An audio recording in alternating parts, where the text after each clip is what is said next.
So hello students, তোমাদের সবার সবাই নাসিক টিউটোরিয়াল চ্যানেলে স্বাগতম। সো দেখো, আজকে তোমাদের ভূগোলের 1 নম্বর চ্যাপ্টার ক্লাস 10 যেটা আছে অর্থনৈতিক ভূগোল বিষয়বস্তু এবং সম্পদ এর যেটা অনুশীলনী কোশ্চেন আছে, এই সব কোশ্চেনগুলো আমি একদম ইজিভাবে তোমাদেরকে লিখে এনেছি। তোমরা কোশ্চেনটা একটু মানে ভিডিওটা লম্বা হতে পারে, কিন্তু তোমরা দেখে নিবে সব কোশ্চেন আনসার আমি ডিসকাস করে দিয়েছি ভালো। ঠিক আছে, তোমরা ডেফিনেটলি এই কোশ্চেন আনসারগুলো পড়লে উপকৃত হবে, আমি এটা বলতে পারবো।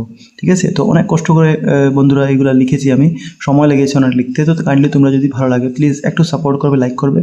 তোমরা একটু সাপোর্ট করো, দেখো তোমাদের জন্য আমি সব কিছু সব চ্যাপ্টার ওয়াইজ নিয়ে আসবো। ঠিক আছে, তো আমি পুরো মেহনত করে তোমাদের জন্য কষ্ট করে পরিশ্রম করে আনছি। তোমরাও এই কষ্টটুর যেটা আমি এটা লাইকের মাধ্যমে তোমাদের এই কষ্টের উপার্জনটা আমি যেন পাই, এটা আমি আশা করব। তো প্লিজ লাইক করবে যদি ভিডিওটা ভালো লাগে।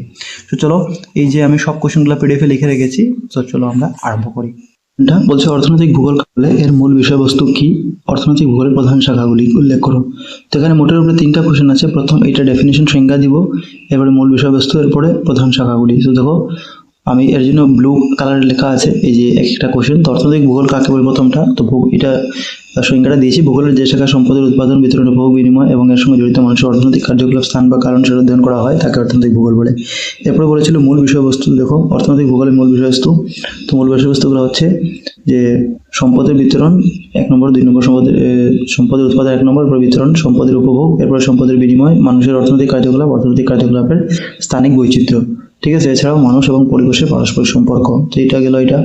এরপর অর্থনৈতিক ভূগোলের প্রধান শাখাসমূহ। তো দেখো অর্থনৈতিক ভূগোলের প্রধান শাখাসমূহ তোমাদের বই আছে, কৃষি ভূগোল, শিল্প ভূগোল, সম্পদ ভূগোল, পরিবহন ভূগোল, বাজার ভূগোল, পরিকল্পনা এবং উন্নয়ন ভূগোল এবং পর্যটন ভূগোল। তো এগুলো ছিল।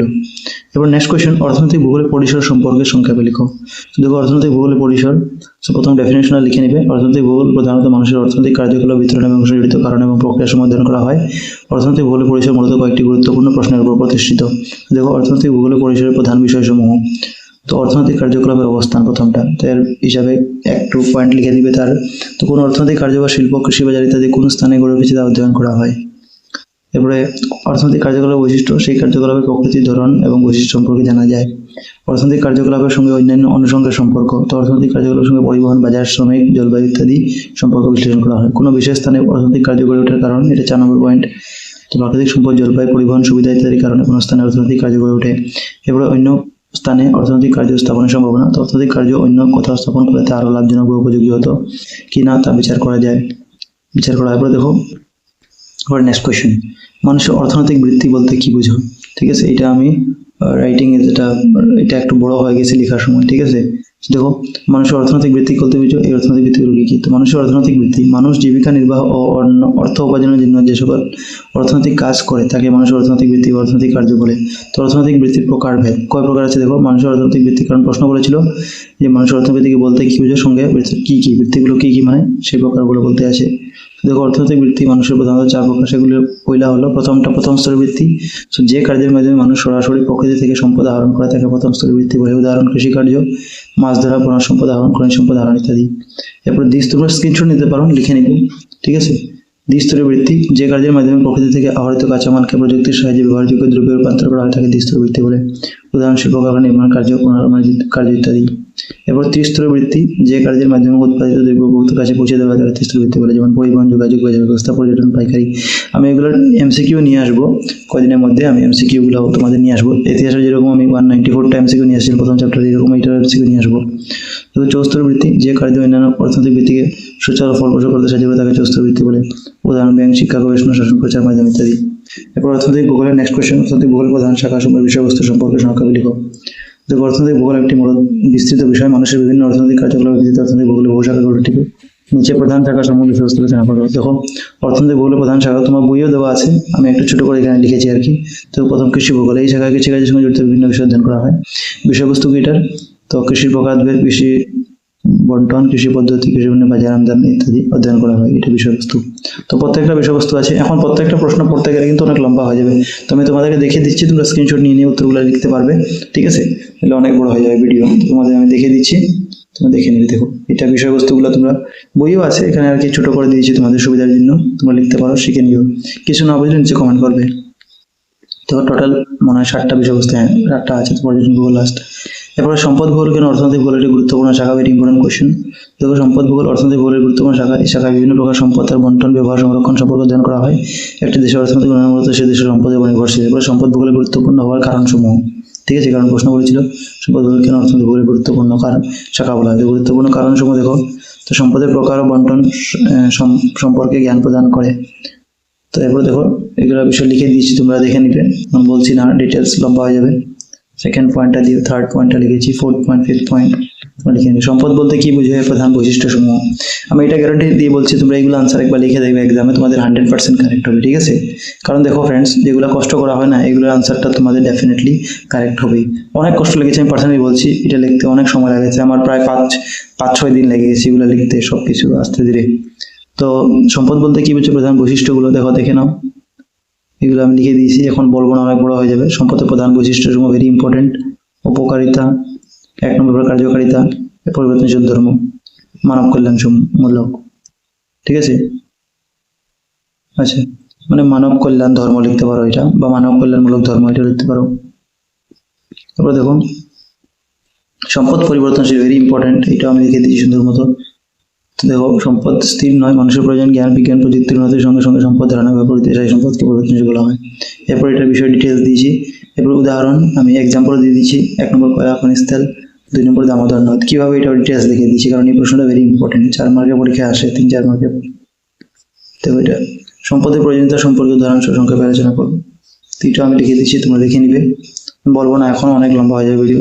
প্লিজ যদি ভিডিওটা এখনো দেখছো, প্লিজ লাইক করে দিবে তোমরা, যদি ভালো লাগে। নতুন থাকলে চ্যানেলে সাবস্ক্রাইব নিশ্চয়ই করে নেবে।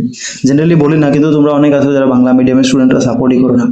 তোমরা দেখবে অ্যাসামিস মিডিয়ামের টিচারদের কত সাপোর্ট করে তারা, এর জন্য তারাও ভিডিও বানাতে ভালো। তোমরা সাপোর্টটা কম করো, তোমাদের সাপোর্টটা এমন জানিয়ে দেও যাতে আমরা মানে ডেফিনেটলি তোমাদের জলদি কোশ্চেনগুলো নিয়ে আসতে পারি। তোমরা সাপোর্টটা দেখাবে নিশ্চয়ই। দেখো সব কোশ্চেনগুলো আমি দিয়েছি, তোমরা স্ক্রিনশট মারতে থাকবে বা ভিডিওটা পজ করে তোমরা লিখে নিবে একটু কষ্ট করে, কারণ আমারই কষ্ট হয়েছে 5 দিন লিখতে, তো তোমাদের তো একটু কষ্ট হবেই, একটু কষ্ট করবে, নিশ্চয়ই রেজাল্টটা ভালো হবে। দেখো 10 নম্বর, অবভিয়াসলি এক্সামের আগে আমরা ইম্পর্টেন্ট বলেই দিব, ম্যাট্রিকের আগে, কিন্তু এখন তো তোমরা সবগুলা শিখতে হবে, লিখতে হবে, কারণ ইউনিট টেস্ট আফেয়ারলি এগুলো আছে, তোমাদের টিউশন পড়ছো যেখানে, এখানে ক্লাস টেস্ট হয়তো হবে, তোমরা কোশ্চেন আনসারগুলো লিখতে পারো। দেখো উদাহরণস্বরূপ সম্পদের শ্রেণী বিভাজন সম্পর্কে লিখো, এটাও আছে, এটা অনেক ভাগে আছে। দেখো প্রথম সৃষ্টির অনুসারে শ্রেণী বিভাগ, 2 ভাগ আছে, 3 ভাগ। এবারে গঠন অনুসারে তো 3 ভাগ, জৈব সম্পদের জৈব, ব্যবহার অনুসারে নবীকরণ, এবারে মালিকানার ভিত্তিতে, ঠিক আছে। এবার প্রাকৃতিক সম্পদ বলতে কি বোঝায়, উদাহরণটা সংক্ষেপে লিখো। তো এটাও লিখে দিয়েছি, প্রাকৃতিক সম্পদের বৈশিষ্ট্য লিখে দিয়েছি উদাহরণস্বরূপ। এবং অতটা না লিখলে তোমরা যতটুকু করা শিখবে, বাকি আমি লিখেছি 3, 4 বা 5 মার্কের হিসাবে এই প্রশ্নগুলো। এবারে মানব সৃষ্ট সম্পদ কি, উদাহরণস্বরূপ ব্যবহার সম্পর্কে যা জানা লেখো।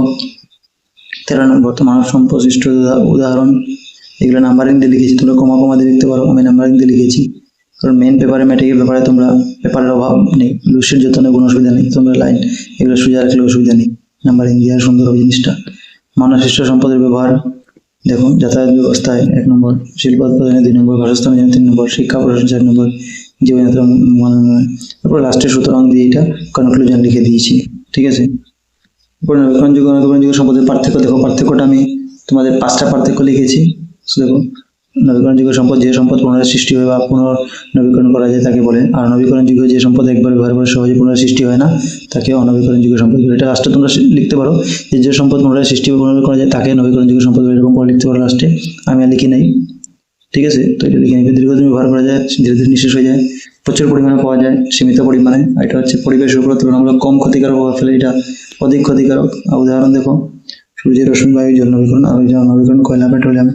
এবার 15 নম্বর, সম্পদ সংরক্ষণ বলতে কিছু প্রয়োজনীয়তা কি, তো দেখো এটাও লিখে দিয়েছি আমি, সবগুলাই তোমাদের আছে, দেখো সব লিখেছি। এই যে সম্পদ সংরক্ষণের প্রয়োজনীয়তা, ভেরি ইম্পর্টেন্ট, এটা পয়েন্ট ওয়াইজ লিখে দিয়েছি। পরিবেশের ভারসাম্য রক্ষা, জৈব রক্ষা। টেকসই মানে কি, টেকসই মানে কতদিন টিকছে আর কি জিনিসটা, ঠিক না, কয়েকটা জিনিস কত বছর টিকছে বা কয়দিন টিকছে, ঠিক আছে, তার ক্ষমতাটা আর কি, এফিসিয়েন্সি।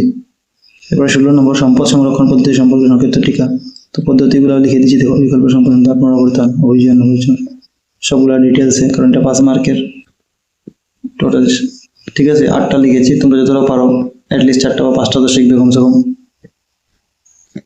এরপরে 17 নম্বর দেখুন, সম্পদ সঙ্গে জড়িত সংস্থা, এবং এটা ভেরি ইম্পর্টেন্ট, সংস্থাগুলোর নাম বলেছে আর তাদের ভূমিকাও।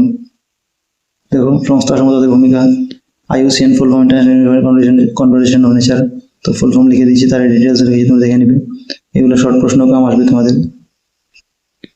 ইউনেস্কোর ফুল ফর্ম বা কত সালে স্থাপিত হয়েছে এগুলো। এরপর দেখো এগুলো সব ডিটেলস লিখে দিয়েছি প্রত্যেকটা, WWF for nature, world wide fund for nature. ঠিক আছে, আমি ডিসকাস করছি না, অনেক লম্বা হয়ে যাচ্ছে ভিডিওটা, তোমরা দেখে নিবে।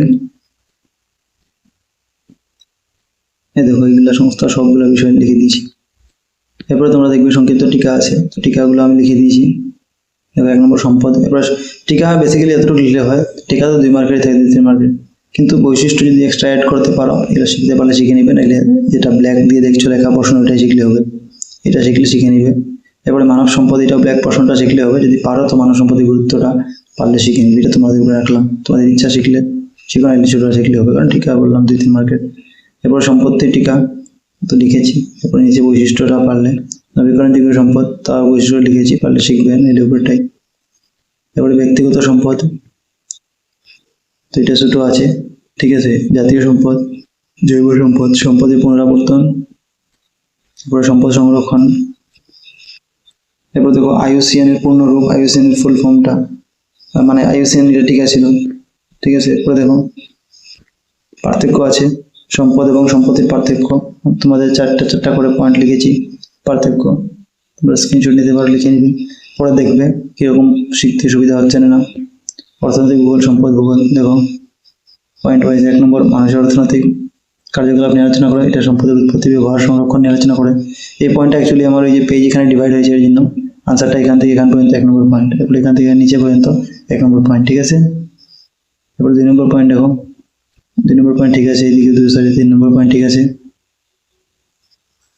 এরপরে 4 নম্বর পয়েন্ট ঠিক আছে। এর সম্পদ এবং নিষ্ক্রিয় সামগ্রী পার্থক্য দেখো, দেখা নিয়েছি, তোমরা লিখে নিবে। এরপরে ঘ নম্বর, এটা লেখা আছে, তোমরা লিখে নিবে, ঠিক আছে। এখানে 3টা আছে, কিন্তু এই ছোট হয়ে গেছে, সহজে বৃদ্ধি পায়, সহজে বৃদ্ধি পায় না এটা। এরপর নবীকরণযোগ্য সম্পদ, মোটামুটি সবটাতে 4টা পার্থক্য লিখেছি 2 মার্কের জন্য, ঠিক আছে, কারণ 4টা লিখলে 2 মার্ক।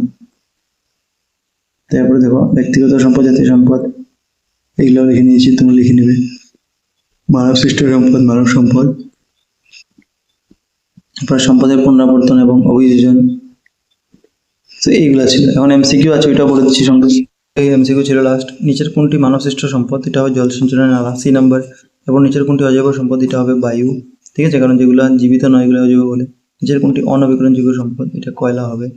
এবং নিচের কোনটি বিলুপ্ত প্রাণ, এটা হবে বিলুপ্ত প্রাণ, এটা নলঘাড়ি বা বনশকর।